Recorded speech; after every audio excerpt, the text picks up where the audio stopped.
এই বাংলাদেশে আমরা ক্ষমতার পরিবর্তন দেখেছি। 52 বছরে আমাদের ভাগ্যের পরিবর্তন হয় নাই। এবার সময় এসেছে শুধু নেতার পরিবর্তন না, নীতির পরিবর্তন হবে। বাংলাদেশে ইসলামকে আমরা বিজয় করবো ইনশাআল্লাহ।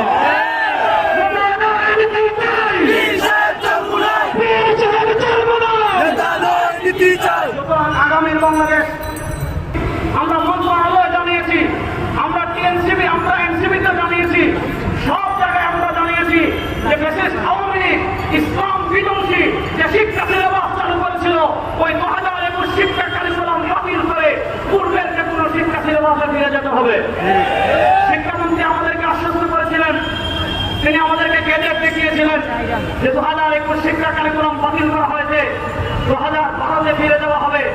আমরা বলেছিলাম ভারতে বিবর্তনবাদ ছিল, আরো কিছু বিষয় ছিল, সেগুলো সংস্কার করতে হবে।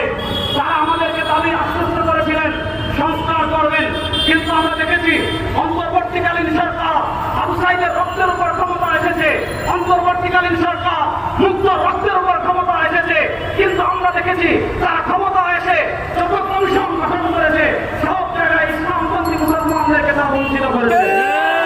আমরা দেখেছি শিক্ষা সিলেবাসের প্রথম যে কমিটি তারা পরিমার্জন কমিটি গঠন করেছিল দপ্তরের, সেখানে চিহ্নিত দুজন হলো সহভাগী।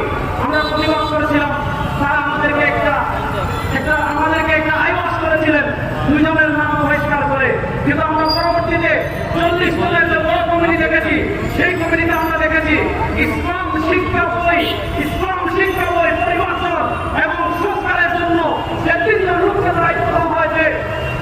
এই 3 জনের একজন হলো আবু সাঈদ খান, যে হাদিস স্বীকারকারী, আরেকজন হলো বর্ডারের, আরেকজন মুসলমানদের প্রতিনিধিত্ব করে না।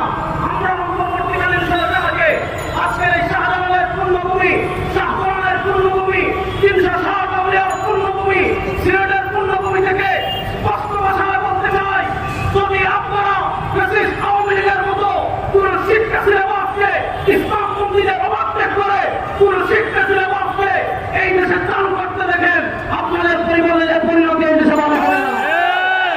আমরা পরিষ্কার ভাষায় আপনাদের এই সমাজ থেকে এক নম্বর দাবি করছি, আবু সাঈদ খান সহ যতজন নাস্তিক, কামরুল হাসান মামুন, সামিনা লুৎফা সহ যতজন নাস্তিক রয়েছে সব নাস্তিকদেরকে এই কমিটি থেকে বাদ দিতে হবে।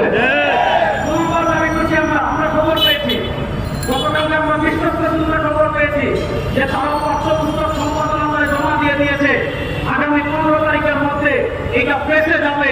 আমরা আজকে এই সিলেটের পূর্ণভূমি থেকে পরিষ্কার ভাষায় আরেকটা দাবি জানাচ্ছি, এই নাস্তিক মুরতাদ বেঈমানরা যে বইগুলো সম্পাদনা করেছে ওই বইগুলো প্রেসে ওঠার আগে ধর্ম মন্ত্রণালয়ের মাননীয় উপদেষ্টা ডক্টর আবু খালিদের মাধ্যমে সব বই সম্পাদনা করাতে হবে।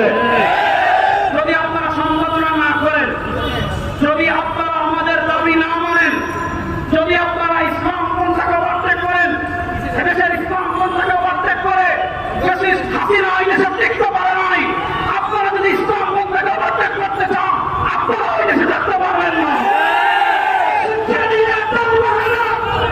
আমি শেষ কথা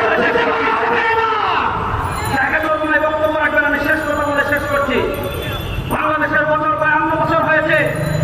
এই 52 বছরে আমরা কখনো সোনার বাংলাদেশের প্রোগ্রাম শুনেছি, এই বাংলাদেশে আমরা কখনো ডিজিটাল বাংলাদেশের গল্প শুনেছি, এই বাংলাদেশে আমরা নেতার পরিবর্তন দেখেছি, এই বাংলাদেশে আমরা চালের পরিবর্তন দেখেছি, এই বাংলাদেশে আমরা ক্ষমতার পরিবর্তন দেখেছি। 52 বছরে আমাদের ভাগ্যের পরিবর্তন হয় নাই। এবার সময় এসেছে শুধু নেতার পরিবর্তন না, নীতির পরিবর্তন হবে। বাংলাদেশে ইসলামকে আমরা বিজয় করবো ইনশাআল্লাহ।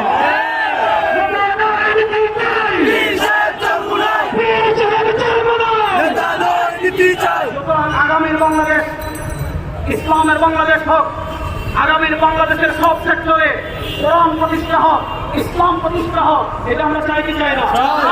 এটা আমরা চাই কি চাই না? ইসলামের মিশন